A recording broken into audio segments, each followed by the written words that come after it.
नमस्कार मित्रांनो, मी निलेश सदार तुमच्या सर्वांचं आपल्या यूट्यूब चॅनलमध्ये स्वागत करत आहोत. जी काही वृक्षाधिकारी या पदाची जे प्रिपरेशन्स करत आहेत, ज्याच्यामध्ये नागपूर महानगरपालिकेची ॲडव्हर्टाइजमेंट आलेली आहे आपल्याला माहिती आहे.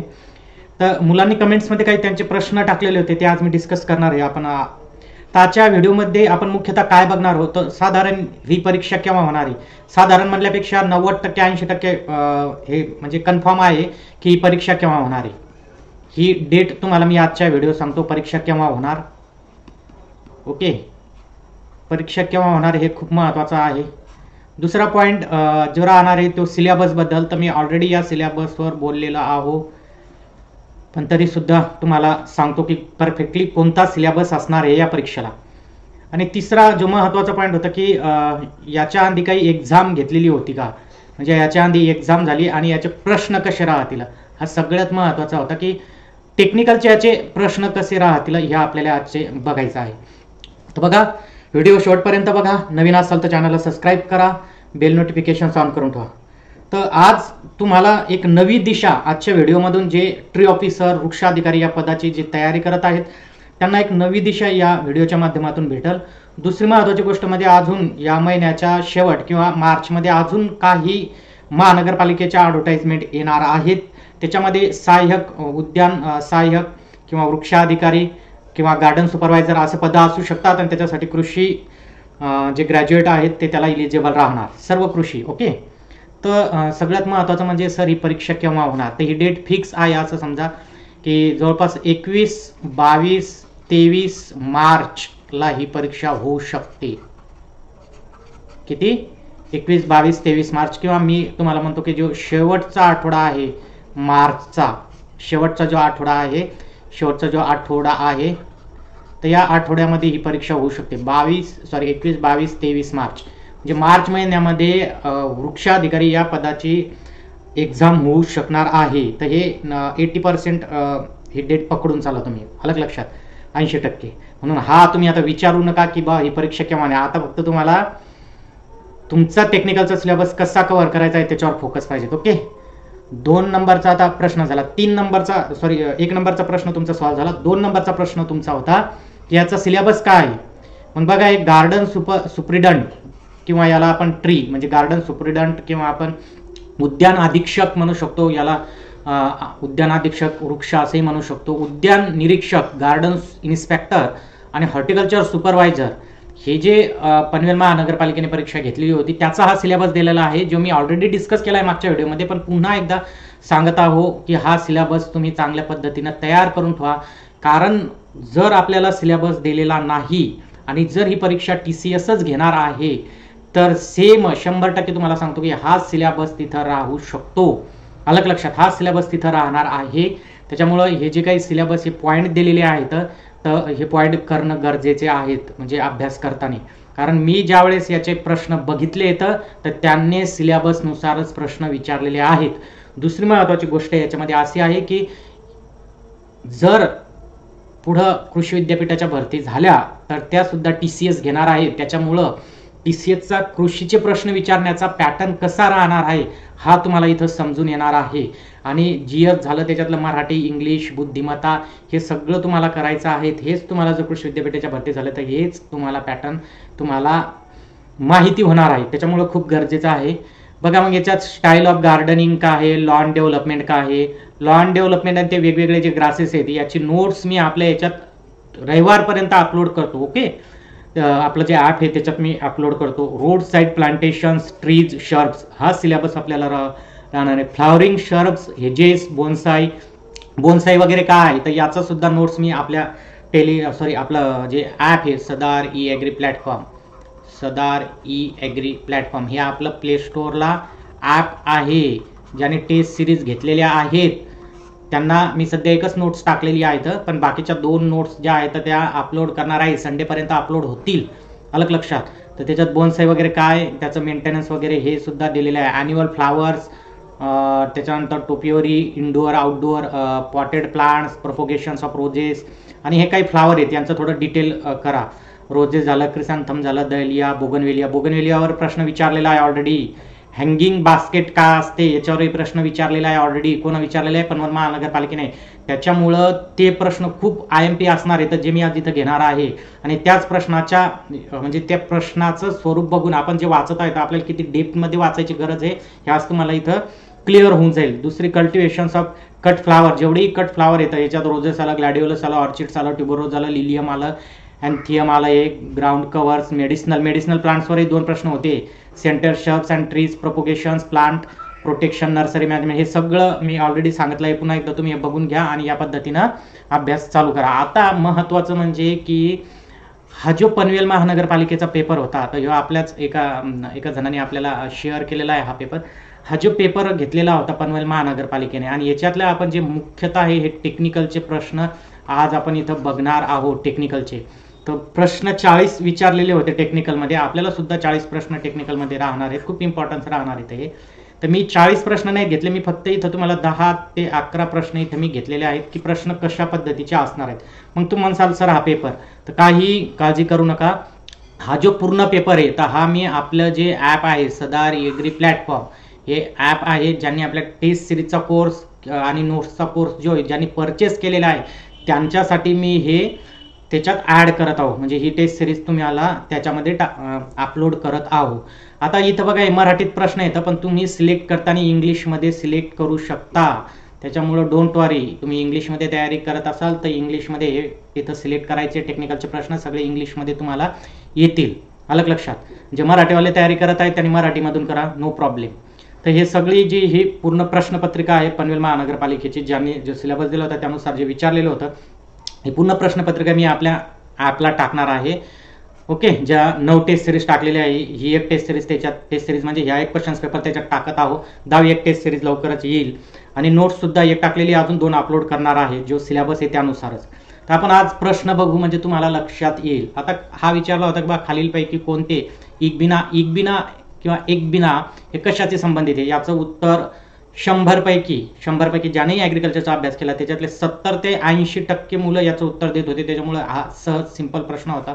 फुलांची जी काही फ्लावर अरेंजमेंट असते, फुलांची मांडणी, तर त्याच्यासाठी हा दिलेला होता. ओके, फुलांच्या मांडणीसाठी हा दिलेला आहे. इकबिना ही कशाशी निगडित आहे, तर फुलांची मांडणी याच्याशी निगडित आहे. हे प्रश्न म्हणजे त्याच्यातले मी सांगतो जे 40 प्रश्न आहेत, या 40 प्रश्नापैकी त्याच्यातले 15 प्रश्न असे होते की जे जनरल अभ्यास करणारे त्याचे उत्तर देऊ शकले असते, पण बाकीचे जे प्रश्न होते तर हे थोडे टफ प्रश्न विचारलेले होते मित्रांनो. त्याच्यामुळं ते तो बघायचं आहे तुम्हाला, त्याच्यामुळे तयारी करताना तसंच करा. ओके, दुसरा प्रश्न आपल्याला इथं बघायचा आहे. लालबाग वनस्पती उद्यान हे इथे आहे. कुठं आहे तर ते बंगळुरूला आहे. म्हणजे या प्रश्नावरून तुम्हाला काय समजते की भारतामध्ये जेवढेही गार्डन्स आहेत किंवा बॉटॅनिकल गार्डन्स आहेत किंवा महत्त्वाचे गार्डन्स आहेत तर हे कुठं आहेत हे तुम्हाला माहिती पाहिजेत. त्याच्यानंतर त्याची स्थापना का आहे हे तुम्हाला माहिती पाहिजेत. हे माहिती नसेल तर करून घ्या, नेटवर भरपूर तुम्हाला सापडतील, कारण हे प्रश्न त्याच्याशी निगडित आहे. आणि आपल्याला पेपर मी याच्यासाठी जे 10 क्वेश्चन्स घेत आहो, अलग लक्षात, जे महत्त्वाचे मी 10 क्वेश्चन्स सिलेक्ट कर, कारण बाकीचे क्वेश्चन्स तुम्ही म्हणा 40 का नाही, तर बाकीचे मी टेस्ट सिरीजमध्ये ॲड केलेले आहे, ॲड करणार आहे. हे टेस्ट सिरीजमध्ये हे जो क्वेश्चन्स पेपर आहे त्या टेस्ट सिरीजमध्ये ॲड करणार आहे. ज्याने तिथं सबस्क्रिप्शन्स घेतलेला असेल त्यांना हे भेटून जाईल. ओके, तर लालबाग वनस्पती उद्यान इथे आहे, तर कुठं आहे, बंगळुरूला आहे. आलं लक्षात. म्हणजे तुम्हाला याच्यातून काय करायचं आहे, सगळे उद्यानं करायचे आहेत भारतातले. ओके, नेक्स्ट प्रश्न होता, एक विचारलं होतं की खालीलपैकी कोणते पुष्प मांडणीचे एक मॉडेल नाही. म्हणजे फ्लावर अरेंजमेंट जी केल्या जाते तर त्याचे जे काही वेगवेगळे मॉडेल आहेत तर त्याच्यातलं कोणतं एक मॉडेल नाही असं त्यांनी सांगितलं आहे. तर त्याचं म्हणणं आलं की वाय शेप मॉडेल हे नाही आहे, बाकीचे मॉडेल आहेत. म्हणजे ट्रँग्युलर मॉडेल आहे, राऊंड बोल मॉडेल आहे, ओव्हल बोल मॉडेल आहे. आता आपल्याला माहिती आहे आपण बरेचसे बुके देतो तर त्यावेळेस वेगवेगळे आपल्याला माहिती आहे की फ्लावरची अरेंजमेंट असलेले वेगवेगळे बॉल्स असतात, वेगवेगळे मॉडेल्स असतात. आपण फ्लावरचे बरेच बघा, ऑब्झर्वेशन किती महत्त्वाचं आहे की आपण ज्यावेळेस कुठं एखाद्या मोठ्याला कोणी सेलिब्रिटी असतो त्याला बुके वगैरे देतो तर ते वेगवेगळे बुकेचे जे मॉडेल्स आहेत तर त्याच्यापैकी ते कोणतं नाही. तर याचं म्हणणं आहे की वाय शेप असं एक मॉडेल नाही आहे. म्हणजे हा प्रश्न बघा त्या पद्धतीवर विचारला होता. ॲपमध्ये या सदारी ॲग्री प्लॅटफॉर्म या ॲपमध्ये टाकलेले आहेत, मी हे अपलोड करणार आहोत. तर बघा ही टेस्ट सिरीज जी आपली ज्याने घेतली नसेल, ज्याने अभ्यास करत आहे, सबस्क्रिप्शन अजूनपर्यंत घेतली नसेल तर घेऊ शकता. या टेस्ट ॲड केलेली आहे तुम्ही सगळ्या. त्याच्यासाठी तुम्हाला सदारी ॲग्री प्लॅटफॉर्म हे ॲप डाउनलोड करायचं आणि सबस्क्रिप्शन्स घ्यायचं आहे. आणि ह्या पेपर सुद्धा त्याच्यात पूर्ण पेपर अपलोड करणार आहे. दुसरा एक विचारलेला प्रश्न होता, खालीलपैकी कोणत्या राज्याचे सर्वाधिक क्षेत्र फुल उत्पादनाअंतर्गत आहेत. म्हणजे फ्लोरिकल्चरवर एवढा भर दिलेला आहे यांनी. फ्लोरिकल्चर अलग लक्ष. मग फ्लोरिकल्चर कुठून करायचं? इन्स्टंट हॉर्टिकल्चर आहे फ्लोरिकल्चरसाठी, क्लस्टर्स आहे फ्लोरिकल्चरसाठी, त्याच्यामुळे तिथून करा आहे फ्लोरिकल्चर. ओके, प्रश्न जाणार नाहीत तुमचे. आणि थोडे करंटचे बघून घ्या. हा बघा की राज्यात सर्वाधिक फ्लोरिकल्चर म्हणजे फुल उत्पादनाअंतर्गत कोणतं राज्य आहे? तर उत्तर आहे कर्नाटका. नेक्स्ट आहे की फिलिंग द ब्लँक्स म्हणजे रिकामी जागा. हे कुंपण आणि झुडपे यांची छाटणी म्हणजे प्रूनिंग, त्याच्यानंतर ट्रिमिंग, त्याच्यानंतर कटिंग इत्यादी करण्यासाठी स्वतः चालवले जाणारे एक हस्तसाधन आहे. मी ऑलरेडी याच्यावर तुम्हाला सांगितलं आहे की गार्डनशी निगडीत जेवढे काही इम्प्लिमेंट्स आहेत, इन्स्ट्रुमेंट आहेत, याच्यावर प्रश्न राहणार. आणि बघा मी तो प्रश्न हे क्वेश्चन्स पेपर तर बघितलाही नव्हता, आत्ता माझ्याकडे आलेला आहे. पण त्याआधीच मी तुम्हाला सांगितलं होतं की प्रश्न राहणार, आणि झालं बघा प्रश्न आलेला आहे याच्यावर. आणि मी सुद्धा टाकलेले आहे आपल्या टेस्ट सिरीजमध्ये. हेच शेअर जे आहे तर याच्यात ही वापरणं त्याच्यामध्ये गरजेचं आहे. काय असतं मित्रांनो, कोणती आपण एक एक्झाम करतो किंवा त्याच्या समोरच्या त्याचा एरिया कुठंपर्यंत आहे, एरिया म्हणजे त्या परीक्षा कशाशी निगडीत आहे, काय येऊ शकते, हे जर गेस केलं आपण तर प्रश्न 100% आपल्याला समजतात. आणि मी हे पेपर माझ्याकडे आत्ता आलेला आहे म्हणून मी आत्ता हा व्हिडिओ बनवत आहे. नाही तर मी तुम्हाला मी याच्या आधी सांगितलं की असा प्रश्न बनवू शकतो. आणि मी आपल्या टेस्ट सिरीजमध्ये सुद्धा टाकलेला आहे, अलग लक्षात. आणि याचे जे काही इन्स्ट्रुमेंट आहेत, इम्प्लिमेंट्स आहेत, याचीही एक 4-5 पेजेस आहेत त्याचीही नोट्स मी आपल्या जे टेस्ट सिरीज आहेत, नोट्स आहेत, टेस्ट सिरीज आणि नोट्स एकत्रच दिलेले आहेत, तर त्याच्यात अपलोड करेल. ओके, डोंट वरी. मला जेवढं देता येईल तेवढं मी देणार आहे तुम्हाला. ओके, तर हे महत्त्वाचं आहे की हेज शेअर हे एक आहे.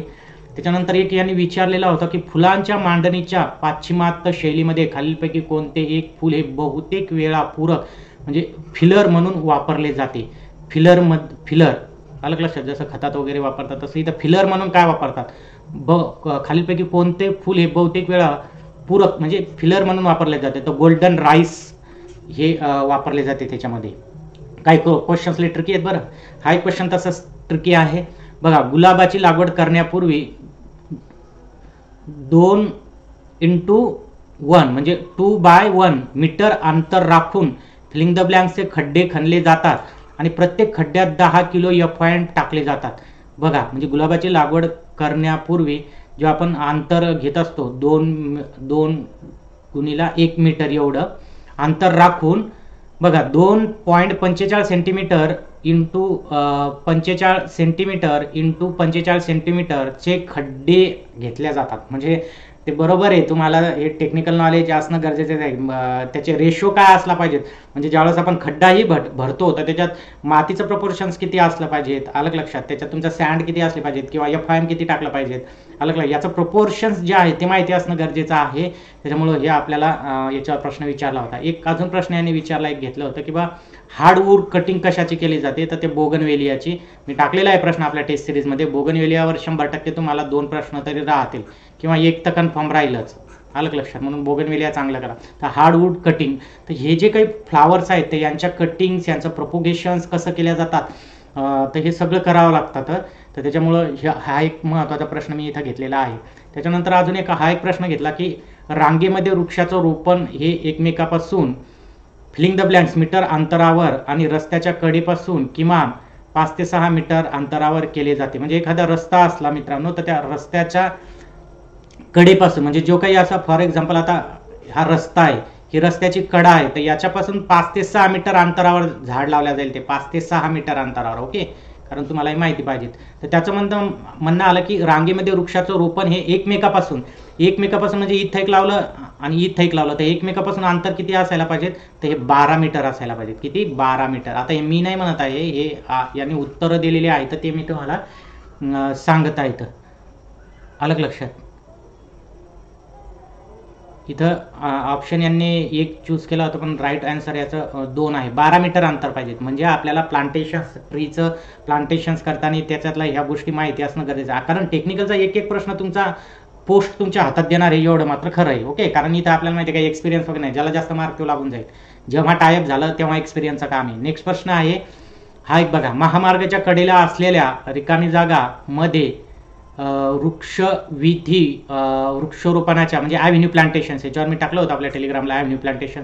पहिल्या रांगेसाठी गुलमोहर त्याला आपण डेलोनिकस रेजिया म्हणतात गुलमोहरला, ची शिफारस केली जाते. तर कशामध्ये, तर लोमी मृदामध्ये केली जाते. आलं लक्षात. म्हणजे गुलमोहर जे आपल्याला झाडाच्या महामार्गाचा जे काही आपला हायवे येतं त्याच्या साईडने जे काही आपलं गुलमोहर लावायचे आहेत तर ते कोणत्या सॉईलमध्ये लावलेला पाहिजेत. आता हे तर ऑप्शन तुम्ही असेच हे करता, 5 स्थळ स्थिती लगेच नाही होत, अल्कली मृदा, वालुकामय मृदा, त्याच्यामुळे उत्तर हेच राहते. त्याच्यामुळे काही प्रश्न असे असणार आहेत की ज्याचे उत्तर हे लावून तिथं देऊ शकता तुम्ही. आलं लक्षात. पण त्याच्यासाठी वाचन चांगलं पाहिजे. वाचन जर असेल तर आपण ते उत्तर नक्कीच देऊ. तर बघा अशा पद्धतीने प्रश्न होते. जवळपास मी 10-11 प्रश्न घेतलेले आहेत. बाकीचे सगळे प्रश्न जे आहेत तर ते मी आपल्या जे काही सदारी ॲग्री प्लॅटफॉर्म हे आहे ते ॲप आहे जे प्ले स्टोअरला अवेलेबल आहे, तिथून डाउनलोड करा आणि त्याच्या ज्या टेस्ट सिरीज आहेत वृक्ष अधिकाराच्या किंवा नोट्स असतील त्याच्यामध्ये पूर्ण टेस्ट सिरीज मी अपलोड करणार आहे. एक ते संडेपर्यंत करतो एवढं कन्फर्म. ते पेपर पूर्ण बघा, त्याच्यातलं मराठी बघा, GS बघा, इंग्लिश बघा, सगळं बघा त्याच्यातलं आणि त्या पेपरनुसार आता तुम्ही तुमची तयारी करा. आणि वेळ आहे आपल्याकडे अजून, त्याच्यामुळं नो प्रॉब्लेम. आता काही कोणत्या गोष्टीच्या तुम्हाला काही प्रॉब्लेम्स होते ते इथं आपण सॉल्व्ह केलेले आहेत. त्याच्यामुळे फक्त आता अभ्यास करा आणि हा सिलेबस तुम्हाला कृषी विद्यापीठासाठी कामा येणार आहे. त्याच्यामुळे कृषी विद्यापीठासाठी डायरेक्टली तुमची स्टडी होत आहे.